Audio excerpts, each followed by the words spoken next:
what you want, when you want it, where you want it. This is The Mesh. If you visit Charlotte, North Carolina today, you'll find a food landscape that includes just about everything you can imagine, from soul food, hot dog joints, and fried chicken to menus that run a little bit more fancy. Today, you'll also find a pretty diverse selection of barbecue options. It hadn't always been like that. In fact, at one point, Charlotte was kind of a food desert when it comes to good barbecue. Sure, you could drive about an hour to Shelby or an hour to Lexington and find the good stuff. Destinations down east take a little more work to get to barbecue in Kinston, Winterville, Greenville. But Charlotte, historically, it hadn't been the place to be for barbecue. That all started to change in 2011 in the opening of Midwood Smokehouse in Charlotte's trendy and eclectic Plaza Midwood neighborhood. From there, the homegrown barbecue restaurant chain operated by FS Food Group has grown to 4 locations around the greater Charlotte region, another one in Raleigh, and another in Columbia and South Cac. In that time, Midwood Smokehouse has become the place to be, whether you're Bill Murray, President Barack Obama, or somebody else slightly less in the celebrity standing. So today, we're talking with the chief chef and the head pitmaster for Midwood Smokehouse, Matt Berry. We'll talk about his barbecue roots, the history of the restaurant, and a special sauce recipe he's provided. Of course, we'll send the Midwood Smokehouse Pitmaster into the Low and Slow Barbecue Showdown, and we're going to find out his preferences for sauce, for smoke, for style. Is it Eastern? Is it Western? You'll find out. But before we talk to Matt Berry, remember to get the complete lowdown from the Low and Slow Barbecue Show, visit us online. That's lowslowbbqshow.com. You'll find the Carolina Pitmaster series of podcasts and the Low and Slow blog. It's got plenty of barbecue stories and recipes, including the recipe Matt shares with us in this episode. Look for our barbecue pictures on Instagram as well. That's at Low and Slow Barbecue Show, all one word, Low and Slow Barbecue Show. Instagram's also the home to lots of great photos and stories captured across the South by today's guest. We're excited to welcome Matt Berry from Midwood Smokehouse to the Low and Slow Barbecue Show. Matt, thanks for joining us today. Thanks for having me, Michael. Glad to be here. Yeah, well, let's get started with the very basic stuff. Where are you from, and how long have you been smoking meat low and slow? Oh, man. I'm from Charlotte, North Carolina, born and raised. Smoking meat low and slow. I guess it probably started in my college days, tailgating for NC State football games. I moved up to Raleigh to go to college and stayed up there for a few years, then moved back to Charlotte. But on a commercial or like professionally, it was probably 23 or 24 when I started working in barbecue restaurants. Cool. Well, let's start a little bit more deep into that tailgating experience. So what drew you into the tailgating barbecue side of it? Of course, the tailgate's a fun thing to be at, especially over at Carter Finley Stadium there in Raleigh. Good times. But what got you started doing the barbecue thing at tailgates? Man, well, I mean, just growing up, like barbecue was always a big part of like company picnics, family gatherings, tailgating, stuff like that when you're a little kid. And then as I was in college, like, well, if we're going to tailgate for the game, we have to have some barbecue, right? Who's going to do it? Well, since that was my idea, I kind of just by default became the guy. At first, it started out just maybe doing a couple slabs of ribs in the oven because we had limited resources back then to, getting the Weber grill and doing a pork butt overnight and kind of like building up to the point by the time we were finishing up college, we were talking about doing a couple pork butts, a couple slabs of ribs. Let's do some sausages while we're at it. Why not? Yeah, sounds like a big time operation there. Right? And it just kind of evolved into that. And while I was doing it, I was like, hey, man, this is fun. I enjoyed it. That's to the point where it was default for me at first. But by the end of it, I wouldn't even let anybody else be involved. It was all me. Yeah, good. Well, so then how did that sort of evolve into the commercial side where you become a professional tailgater, I guess, so to speak, in the barbecue world? Well, I dropped out of school for a little bit, and my parents were like, okay, well, that's fine. It's your decision, but you're going to have to start paying your bills now. And I got a job at a barbecue restaurant on Hillsborough Street at the time called the Q Shack, which I believe they're not around anymore. But anywho, I enjoyed that job a lot, and I went my history degree, and when I was getting done and looking for jobs that I enjoyed, I wasn't having a hard time finding one, to be honest with you, Michael. You got Michael or Mike? It's all good. I really go by Chigger here on the radio broadcast. Chigger, heard that, Chigger.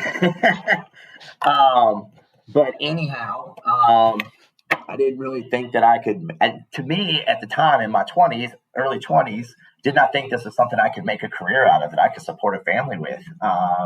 And I went back to doing that for a little bit, and over time, and then I linked up with the guys in my late 20s from FS Food Group, Frank Scavelli, with Midwood Smokehouse. And one weekend, I came up here and I smoked some meats for them, did some sauces and stuff like that. And next week, he offered me a job. 2 weeks later, I moved back to Charlotte, and like the rest is, I guess, what they call history. Yeah. That's 12 years ago, and now we have 6 locations, and I'm able to provide for my family. I am able to do what I love for a living to provide for my family. Like it doesn't really get much better than that, right? Absolutely. And do you feel like you could have done that with a history degree? Well, I'm sure I would have found a way, right? When there's a will, there's a way. But part of like what I love about barbecue is like there is history to it. It's not just like it's part of the history of like the United States, history of North Carolina. Like barbecue is intertwined with some of that history. And maybe that's why that's the food genre that I fell in love with. Maybe it's not. I don't know. Maybe it was the hickory smoke in the air. But it's like this is like the thing that I love. And by some fortunate means, I was able to get to this point in my life and smoking meats for more or less. Yeah, that's great. Well, so tell me about what your role is there at Midwood Smokehouse.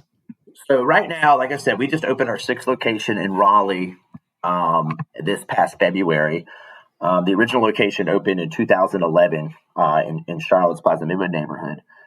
And right now, I kind of oversee all this. We have executive chefs and pitmasters at each location, and that executive chef at each store reports to me. And I'm just in charge of like food quality control, consistency, and new recipe and menu development. Yeah, well, so talk a little bit about what goes into, first of all, new recipe and menu development. What kind of work do you do to do that and then roll it out into all those 6 locations? That's interesting. The ideas and coming up with the recipes is the easy part. Rolling it out to 6 locations is the more difficult part. Yeah. And the consistency is the big key. We use the J&R manufactured Euler smokers. Are you familiar with those? Mm-hmm. We have those at each of our locations. And even though they're all they're custom built, they're all slightly different. You've got a lot of different variables. Some of them are completely inside. Some of them are partially outside. And those affect the cooks. As far as like whether temperature outside, humidity, the drafts coming in and out through the pit. But you basically come up with an idea. Let's say we're talking about we want to do pork burn-ins, for example, or something we rolled back out last year. Well, I would get some meat and kind of start playing around with it on my level, depending on what store I'm in. Man, what are we going to rub it down with? How are we going to cook it? What's the whole procedure? Mm-hmm. And it's a lot different than the backyard cooking the pork butt for 10 of my buddies at the football game where I could do whatever I wanted to and no one would know the difference. Mm-hmm. When you're trying to develop barbecue recipes for other people to follow, it's a challenge. It's not like baking where if you mix ingredients up and the same ingredients up and you bake them at 350 for 20 minutes every time, you get the exact same thing, right? Or you're supposed to. Mm-hmm. With barbecue, if you load 2 15-pound briskets in the same time in 2 different pits that are both cooking at 220 degrees, they're not going to finish at the same time. They're just not. Yeah. Well, and of course, you factor in all those things that the backyard guys have to deal with too, right? Like you mentioned, the humidity inside versus the temperature outside, everything else, all those climate conditions going on. So it's always going to be just a little bit different, right? Right. And you've got to be, and that's part of the beauty of barbecue is you got to be able to roll with how it's going, and you've got to be able to sense. It's like situational awareness, knowing where your product is versus where you want it to be, and those different values. Like talking about humidity, wood's a big deal. Wood's a huge deal. Oh yeah. If that wood's a little bit dry or it's a little bit wet, it's gonna affect your cook big time. Absolutely. Well, let's talk a little bit more about Midwood Smokehouse. Do you feel like you guys have a specialty in the restaurant world? What do you do best?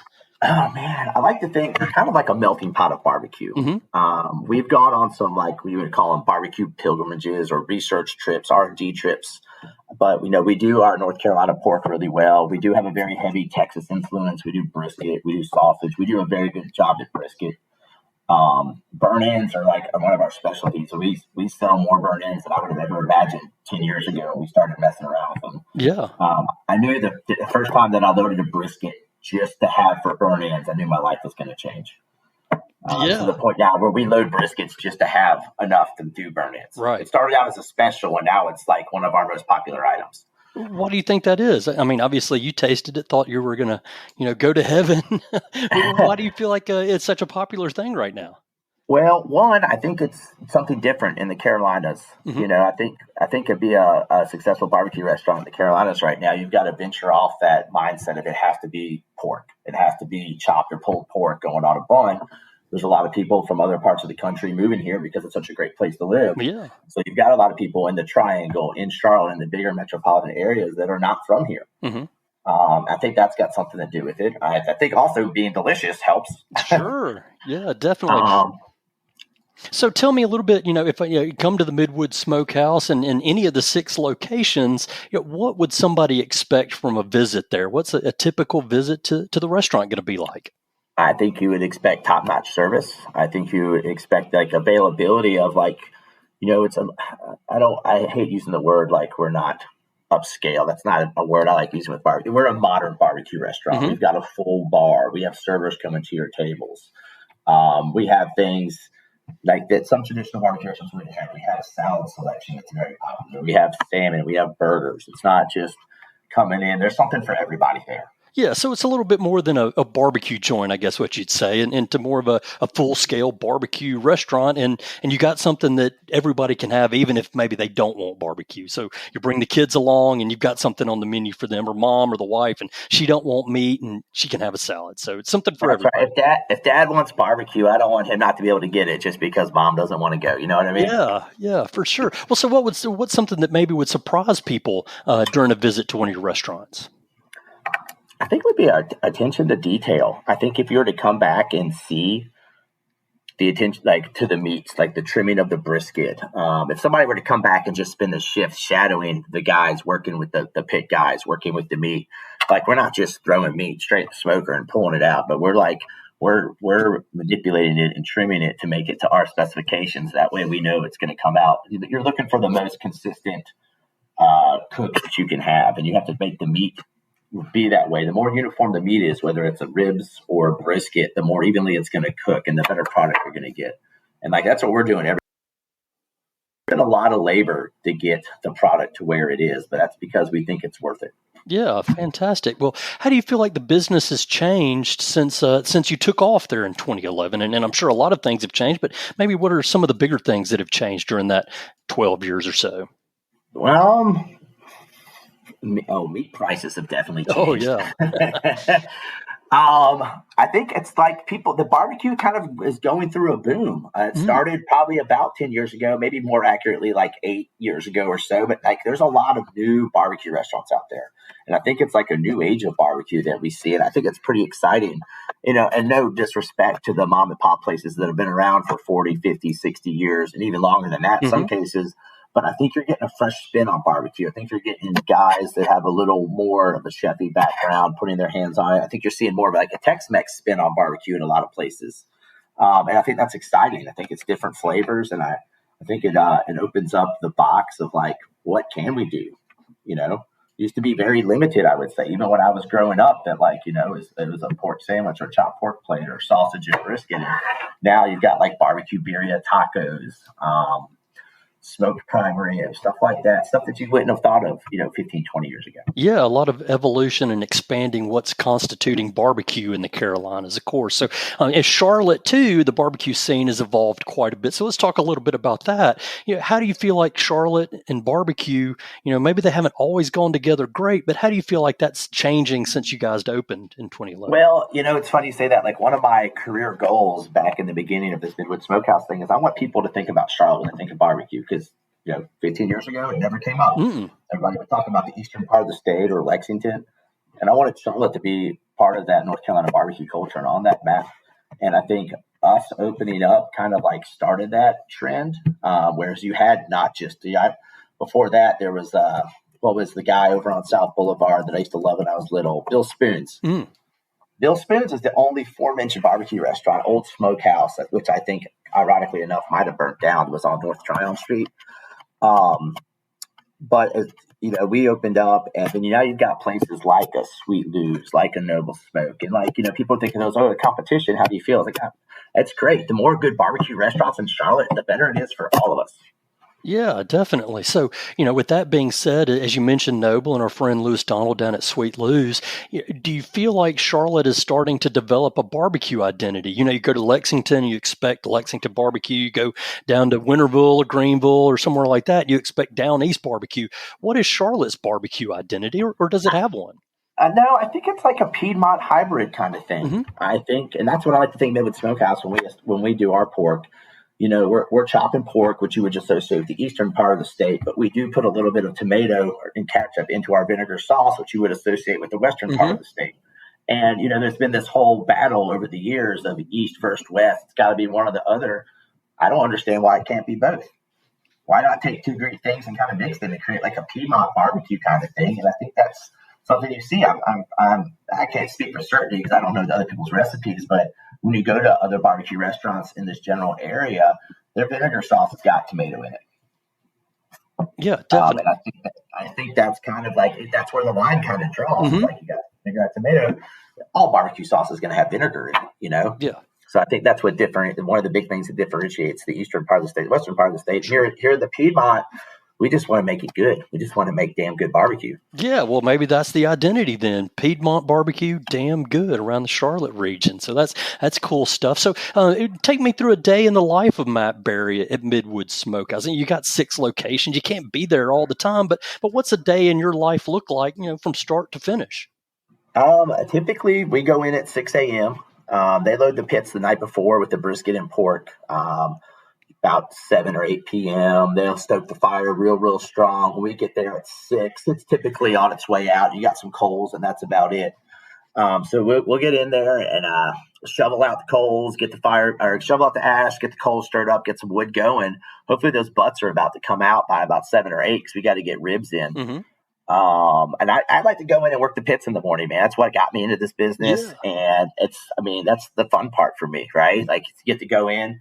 I try to once a week work the pit at least once a week. I got a lot of guys that work for me that do a great job, but there's just something about being hands-on and working with them and everyone trying to get better. But anyhow, I digress.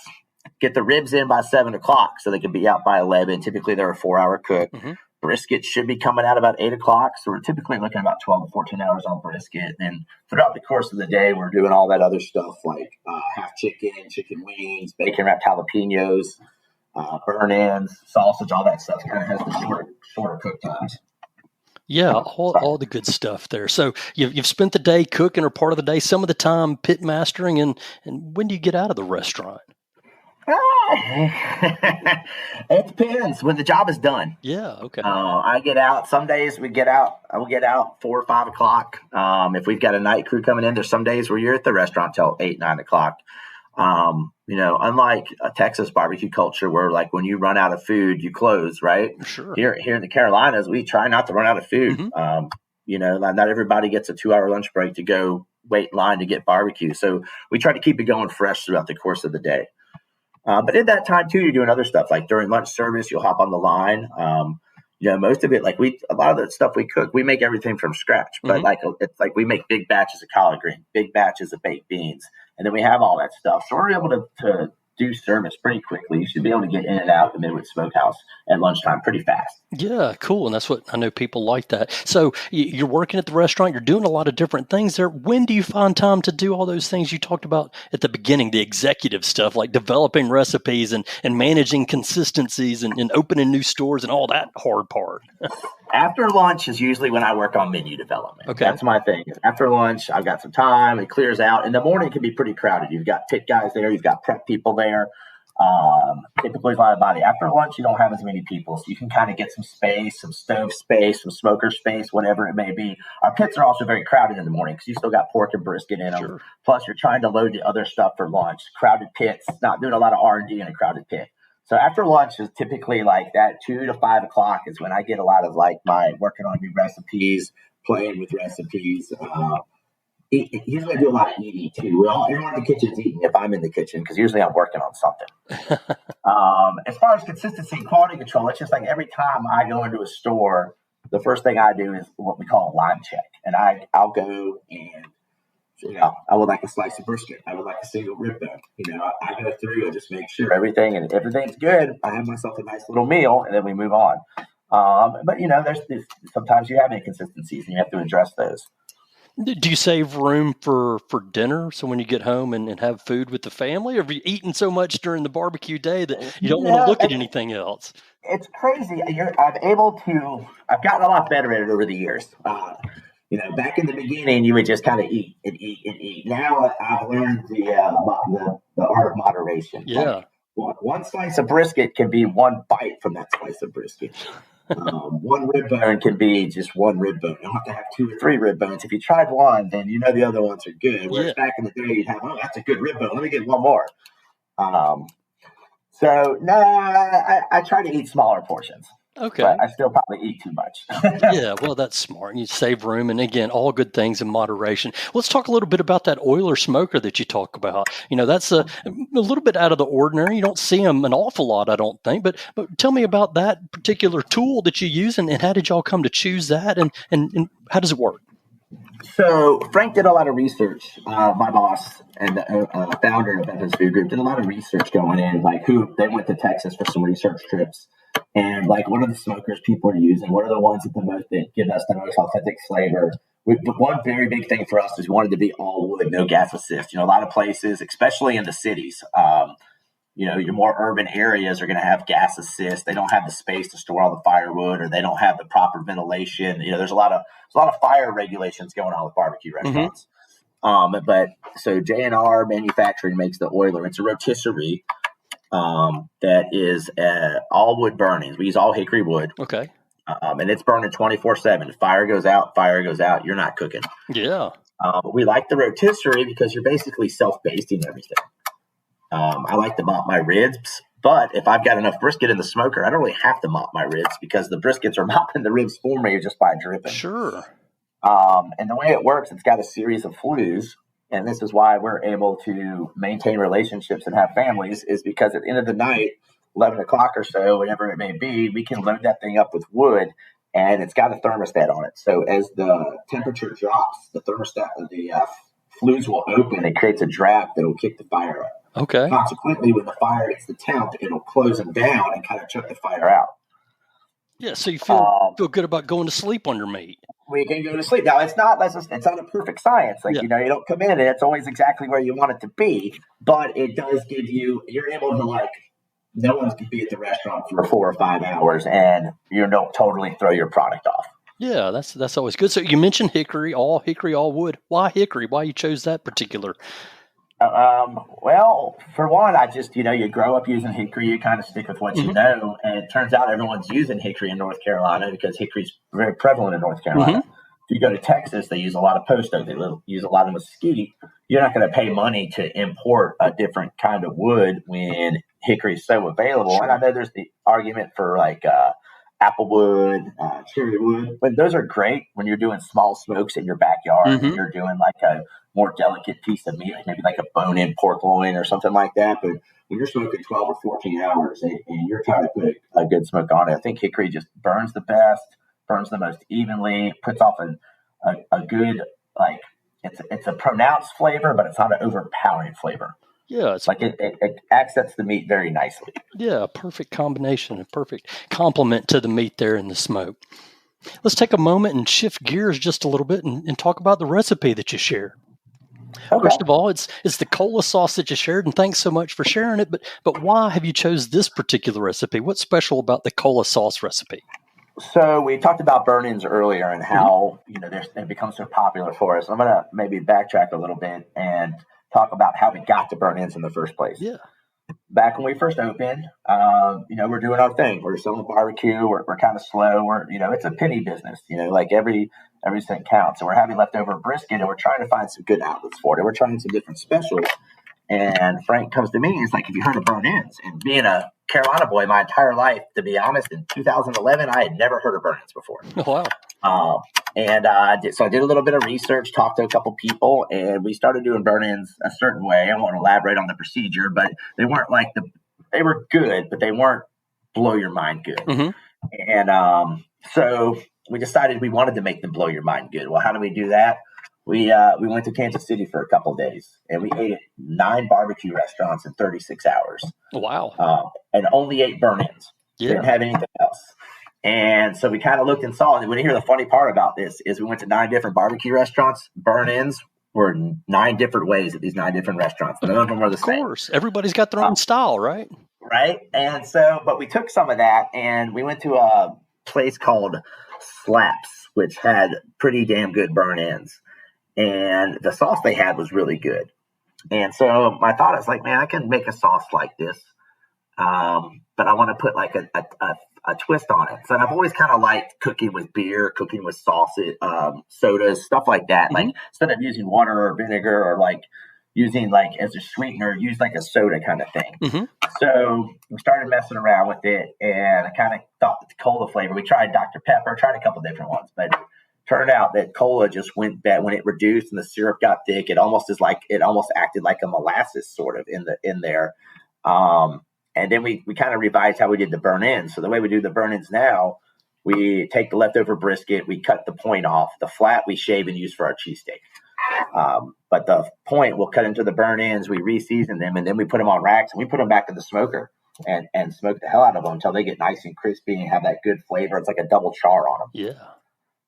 And then what we'll do on the line is we'll take the saute pan, throw the burn-ins in there, let them crisp back up, and then we hit them with the sauce when it's really hot. The sauce just kind of like adheres and coats the burn-in. It just, I'm probably very proud of this because we took a product that we had that was good, but through like doing a little research and some work, like we made it great. And this is one of my favorite things we have on the menu. Yeah, and that really illustrates that story and how you've done it and really sort of those extra steps, that attention to detail that you talked about, that sort of maybe sets you guys aside and what surprises folks about Midwood Smokehouse. So that's cool. I've got the recipe. We'll share it online. It'll be in the blog at the Low and Slow blog. But when folks are trying to make it at home or create it for their own burn-ins or whatever they want to put it on, what do you feel like there's something that they should know when they're following that recipe? Anything in particular that, Yeah, they need to let that cola. And I invite people at home to give it a try and try a different soda that they like and see what they can do. It's crazy with barbecue sauce, the different things you can do just by changing 1 or 2 ingredients. Mm-hmm. You can change the complete direction of the sauce. But make sure you let that cola reduce down and get kind of thick. If it's too loose, you're not going to get the full flavor effect, and your sauce might also be kind of thin. Yeah, definitely have tried root beer and cheerwine in my own at-home barbecue sauces, but that's a great tip. Let it reduce down quite a bit before you start adding those other ingredients in there and turning it into that sauce. Yeah, so let's shift again, and we're going to go to Barbecue 101 and learn a little bit more about Matt Berry and maybe some tips that he can share with our audience. So, what's a tip or a one-of-a-kind practice that everyday barbecue or somebody in his backyard needs to try to follow to produce good stuff, either for the tailgate or for any other kind of audience? Well, I don't know if this is a one-of-a-kind practice. I'm sure a lot of people would tell you this, but I tell everybody, like my friends come over or parents, friends like that, like don't look at the meat, let it cook. That people always want to open up their pit and want to show everybody, hey, come look, or they want to see just for their own, they want to take a picture or something. Like every time they're doing that, you're letting heat out, but you're also you're altering the cook. Like you want the cook to be as even and consistent as possible. So that temperature, even though it's only very brief, depending on how big your smoker is, the bigger your smoker, obviously the bigger that interruption in heat's going to be, but you want to try to keep it as consistent as possible and not have it go up and down, up and down. Yeah, well, that's a great tip. If you're looking, it's not cooking, right? There you go. Well, what do you feel like is a tool that somebody must have at their barbecue pit in the backyard? Well, you gotta have some kind of ash catch. You gotta have something to like a shovel or something. You can't just keep adding wood chunks or whatever you have to a fire and not getting some of that ash out of there, because eventually that ash is going to start, depending on what kind of smoker you have, you're going to get that ash is going to get into your meat, or it's going to get into your cook chamber, or it's just going to kind of muddy up your fire a little bit. And then it's once it packs in, it's really hard. I'm very meticulous about my fire boxes. I don't like them having a bunch of random debris in there, like the ash and stuff like that. I like to get same thing. I like in the kitchen. I don't like clutter. I don't like get the ash out of the firebox. Yeah, well, that's a great tip. A lot of people probably overlook that. So Matt, I'm guessing you get a lot of barbecue in the day job. Do you ever do anything at home on the personal side? I mean, do you ever just get so tired of it you don't want to do it for your family and friends, or you still enjoy some of that? No, I still enjoy some of that. For special occasions, I like to cook. We cooked a whole pig on Memorial Day. It was just a little 30-pounder. It was only a few of us. But we did that, and it was fantastic. And since you're already got the smoker fired up, you might as well do a couple slabs of ribs on there too. Sure. I'm a big advocate or fan of. I like to smoke when I'm doing yard work. So typically that's a shorter, than a pork butt or a brisket or something. Mm-hmm. But like at the house, I like to do like I love a bone-in pork chop, like a bone-in pork loin, and I could do it while I'm mowing the grass. I can get the fire going. Throw it on there, the meat on the smoker, and then go mow the grass, come back, stoke the fire, go and edge, and all that. And by the time I get a few hours of yard work done, dinner's done. Yeah, and you're not looking at it all that time while you're mowing on the grass, right? You're letting it be being consistent. Exactly. Yeah. But those kind of things, they're like chicken's another one. You can do a beer can chicken. I love doing a beer can chicken at home while I'm outside doing stuff in the backyard. It's just kind of there. I keep my eye on it, but it's not, it's not like a whole. If you're cooking just for your family, you're not going to cook a whole pig for the four of you. Yeah. So you mentioned the oiler at the workplace. What are you smoking on at the house? At the house, I've got a big green egg that I use a lot, especially for like the smaller items. Mm-hmm.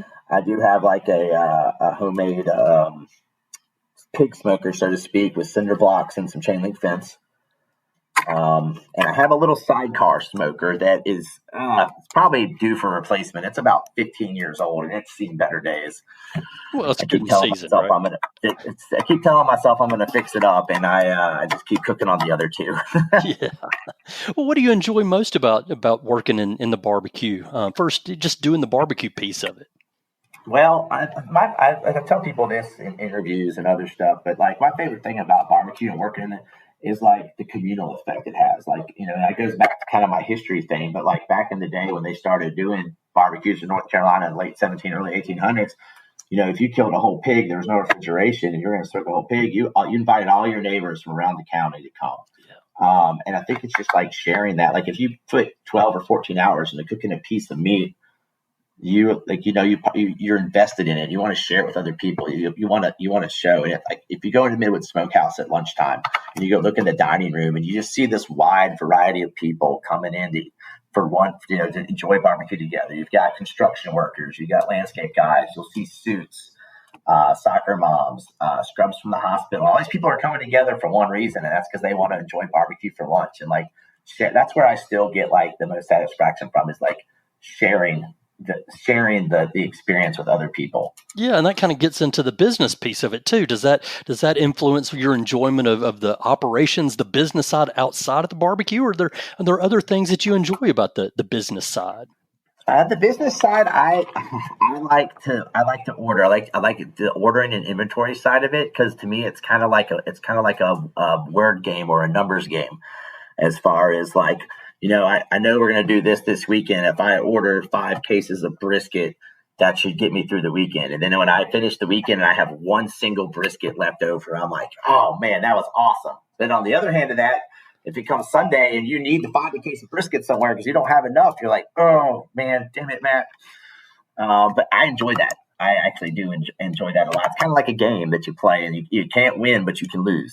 Yeah, well, that's cool. A little bit of administration there. So, in this time that you've been, working as the pitmaster and an executive there within Midwood Smokehouse, what do you feel like is the biggest surprise that you've encountered in the barbecue world? In the barbecue world, or even just running a business?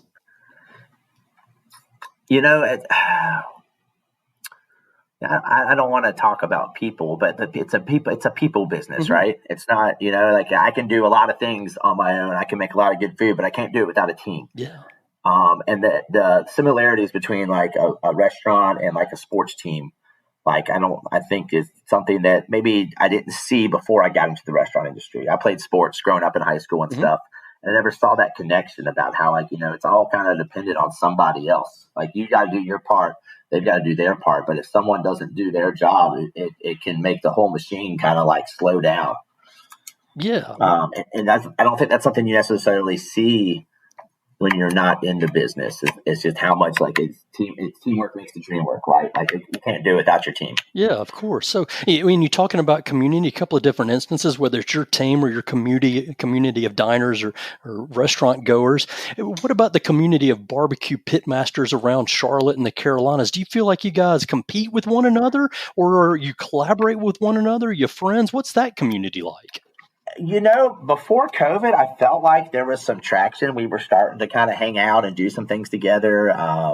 Garen from John G's, I met over at Sweet Lou's. We cooked some pigs one time. And I know Brian Furman was in town. He's not necessarily local, but he's Southern. And Michael Wagner, who was up here with us for a while, he moved back to Texas. And COVID kind of happened. And I hate to say it, man, I'm kind of out of touch with all those guys. I've got 2 young kids, a 3 and a 5-year-old, and then, kind of COVID and this. And like, I feel like we're just like, it seems like COVID's been over for a while now, but a lot of us in the restaurant industry are just coming out of it. Yeah. Well, and if you got young kids, it's hard to do much of anything. If you're running a business and you got young kids, that's pretty much all your time, right? Right. I mean, I'd love to get up with those guys. But like I said, right before COVID, it seemed like there was some traction. We were doing some things. I'd love to try to link up with those guys again, to be honest with you. Yeah, well, maybe they'll hear you. Lewis has been a guest on the podcast. So is Garen Kirkman as well. We hooked up with those guys out at the Carolina Barbecue Festival in Camp North End and had a great conversation with them. So hopefully they'll hear our conversation and y'all can get those ties back together. There you go. Yeah. So what do you feel like is the most important moment that you've had in your barbecue life? Has there been one guest or one meal or just one instance that you felt like, wow, this is really what I got into this before. This is really what it's all about. Oh, man. I don't know if there's like a specific instance I can pinpoint, but there's still that moment that you have every day when you try that one slice of brisket and it's the slice. Mm. You know what I mean? It's the slice. Yeah. And there's even times you're like, I don't even want to share the slice with anybody. This is the slice. Mm-hmm. I think you have moments like that. And I think they're sprinkled in throughout your day, throughout your week, throughout your month for me, where or someone says, hey, table 53 just came back and said that's the best beef they've ever had before in their life. And they're from such and such Texas. And you're like, damn, like, I think it's little things like that. I wouldn't say pinpoint any one single moment, but just those little moments, like the little things that kind of just always remind you of why you got into this in the first place. Yeah, those little gold stars you get all along the way throughout the course of the day. That's cool. Well, talk about the celebrities. It seems like you guys have had a few big names in there. And I saw President Obama and Bill Murray. What's it like to have some celebrity recognition of your restaurant there? It's pretty cool. It's funny about Obama. He came the day after July 4th. July 4th is a pretty big day for us. Yeah. Big barbecue holiday. So I was there. And then July 5th, of course, the day after, I'm taking the day off because we're busy all day. And that's the day he showed up. So I wasn't in the building when he came, but it is cool, because like you got to figure they're not just like throwing a dart at a map of Charlotte to decide what restaurant to go to. Yeah. They've got people asking around. They've got people, where's the spot to go to? Where's the best barbecue? And I think, what else I think is cool about that too, going back to like a Charlotte barbecue culture. If they're picking a restaurant to go to in Charlotte, they're picking a barbecue restaurant. That's got to say something about how the barbecue culture in Charlotte's changing, right? Yeah, no doubt. They're not going to a steakhouse or Asian fusion or anything like that. They're looking for barbecue. And of course, on the day after the 4th of July, you'd expect the president would be looking for a place that was cool and quiet. And maybe everybody got their fill on the 4th, and the 5th would be a good day to hit the Midwood. There you go. Okay, I'm going to change the coin a little bit. And we've talked about the good times. What do you feel like is the worst thing you've ever made? Can you think of a time that, it was just, man, this is awful? Or maybe even one where you thought it was going to be great, but it turned out to be awful. And clearly you've got one in mind.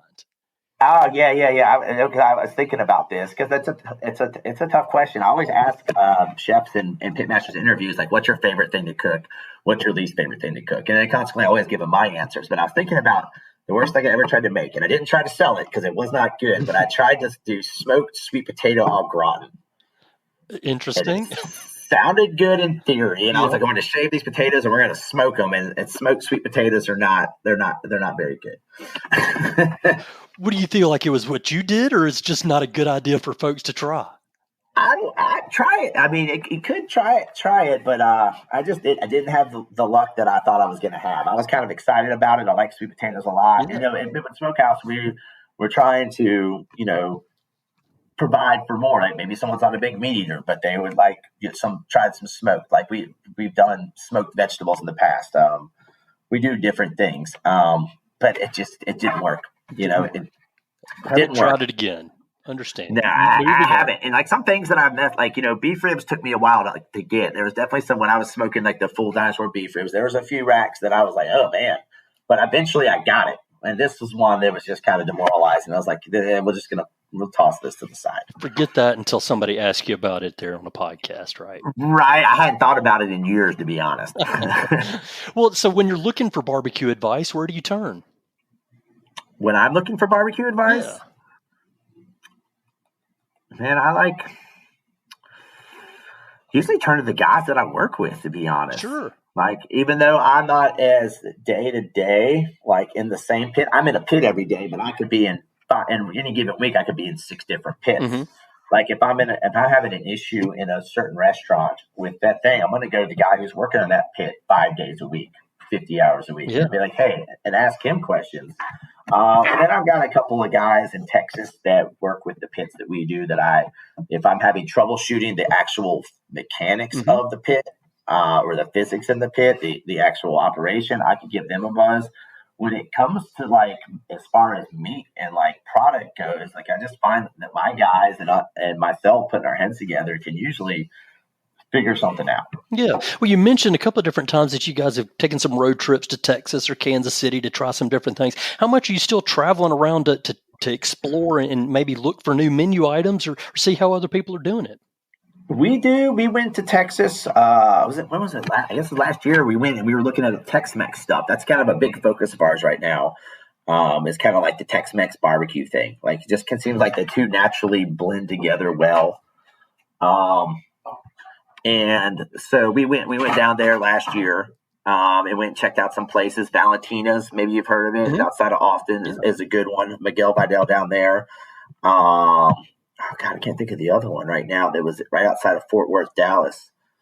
It'll come in anyway. Point being, like our new store for Raleigh, we actually are making fresh tortillas daily. Oh wow! That's kind of like the little twist, and we're kind of like a little Tex-Mex flair. I think it's something you don't really see. Like once again, we're talking about kind of opening the barbecue horizons in North Carolina, right? And that's kind of something new that people haven't seen. And so far, it's gotten a really good response. Yeah. So, but at the end of the day, you're still looking out there. You're still kind of fishing around, seeing what other folks are doing. It's not a set it and forget it kind of deal. You're always kind of evolving. No, we want to get better. Like I want to get better at my craft. And I'd like to think, I'm better than I was 10 years ago. And we're never going to change the basics, like the pork, the brisket. Those things they're staples. They're not going anywhere. But it's like, what can we do with these staples that kind of like other people aren't doing, or maybe other people in different parts of the country are doing, but people haven't seen in the Carolinas yet. Yeah, that's cool. So we're going to wrap it up here. You've been real generous with your time. We're going to hit the low and slow showdown. Before we get there, I want to ask you, put you on the spot. If you're not going to Midwood Smokehouse, what's your favorite North Carolina barbecue restaurant? Oh, I think barbecue is a lot of nostalgia to it as well. And there's a place we drive by to go to the mountains, Bridges and Shelby. Oh, yeah. And I remember going there as a kid. Every time we'd go up to the mountains, we'd stop there to get pork sandwiches. Mm-hmm. And to this day, my wife will even be like, are we really stopping? I'm like, yes, we're going to stop. I just want to get a pork sandwich.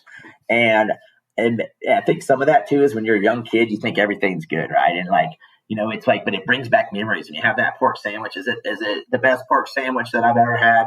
It was 20 years ago. And to this day, you still kind of remember that bite you had 20, 30 years ago. Yeah. But I don't know, like per se, if it's the best one that I eat at, but it's the one that brings back the most memories, that like puts a smile on my face. You probably can see me smiling right now, kind of thinking about it. Sure. Well, and that makes it your favorite. It doesn't have to be the best, but it's your favorite. Those memories that you rekindle each time you go in there. All right. So let's get it to the low and slow showdown. We're going to get some quick hitters here and wrap it up with Matt Berry from Midwood Smokehouse. So first of all, Matt, what is the best Carolina barbecue style, Eastern or Western? Piedmont. Good answer. Now, I know what you're using, but do you prefer gas, pellets, charcoal, or wood? I prefer wood, even at home. And wood, is it always going to be hickory? No, I have some oak, not oak, I'm sorry. I've got some apple and some cherry wood at home that I use sparsely, but I do use. Yeah, that's good. I like to mix it in sometime. It's good. So what is the best state in these United States for barbecue? Well, North Carolina, of course. Excellent. Pork, beef, or chicken? Pork. Sauce, is it better with or without? You got to try it without first. I think sauce is more of an accent to add to it. I don't ever want to try a piece of meat with sauce on it first. Gotcha. Common response. When you do have the spice, do you want it sweet or spicy? Oh, I like both. I like it to have a little bit of both, a little bit of heat and a little bit of spice. I guess if I had to pick one or the other, I would probably go spicy. Okay, sweet and spicy is good too. That's also make that a choice in the future. So the last one, is barbecue a verb or a noun? That's a verb. A verb. And that, my friends, is the lowdown from the Pitmaster at Midwood Smokehouse, Matt Berry. Matt, thanks so much for your time today. Thank you. I appreciate it, Mike. Yeah, thank you. You've been listening to the Low and Slow Barbecue Show on the Mesh.tv network of podcasts. Be sure to visit us online at lowslowbbqshow.com. You'll find recipes from today's podcast, and I'll have Matt's cola sauce recipe and more details about Midwood Smokehouse and how you can find it in all their 6 locations. Visit lowslowbbqshow.com for other podcasts. Be sure to find our interviews with the Carolina's best pitmasters, our backyard barbecue expert, and the food truck pitmaster. Plus, if you subscribe to the Low and Slow Barbecue Show podcast, we'll deliver every episode directly to you. Special thanks to my guest today, Matt Berry. Thanks as well to our producer, Andrew Moose, and the whole team at the Mesh.tv network of podcasts. Most especially, thank you for listening to the Low and Slow Barbecue Show. Remember, for the best barbecue and the best barbecue podcast, make it low and slow.